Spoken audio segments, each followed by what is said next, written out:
Tonight, one day a year, the Suncoast Partnership to End Homelessness does a count. Workers and volunteers pound the pavement, collecting data on the number of homeless on the street, in shelters, and in transitional housing. ABC 7's Dwayne Lindo has more on how it works and what the Suncoast has to gain by conducting this survey. Dwayne? About 70 volunteers are deployed along city streets, sidewalks, and shelters to ask one simple question. Where are you going to stay tonight?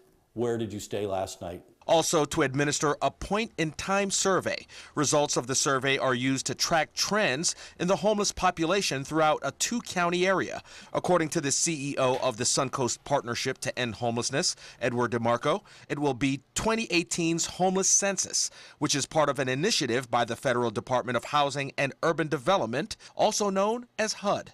Those numbers are compiled and provided to HUD, and those numbers become part of our funding and become part of the attention that's given to our community for this purpose of helping the homeless. But DeMarco points out that the numbers counted don't tell the whole story, looking at the final tally becoming a trending number. It's a reflection, accurate reflection, of the number of people we counted that night. But it may not be a reflection of the number of people who find themselves homeless during the course of any given year. In the past 2 years, the county has shown modest improvements in the numbers for veterans, families, and the chronically homeless. However, youth homelessness remains the same. The area has received anywhere from $800,000 to $1 million of federal money annually since 2016. Director of Homeless Services for Sarasota County, Wayne Appleby, says there has been a slight decrease in homelessness in all data points, especially EMS calls for the homeless.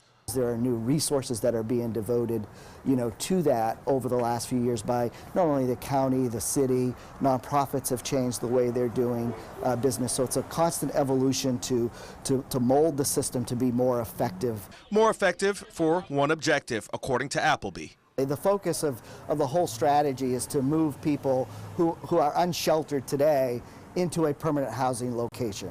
The organization will have numbers tallied up by March.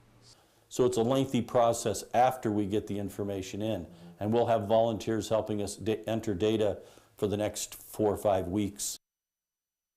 That was Dwayne Lindo reporting. Also on the homelessness front, the Quality of Life Ordinance will take effect in a month and a half, so county commissioners will consider a budget for funding of this ordinance enforcement in Tuesday morning's commission meeting.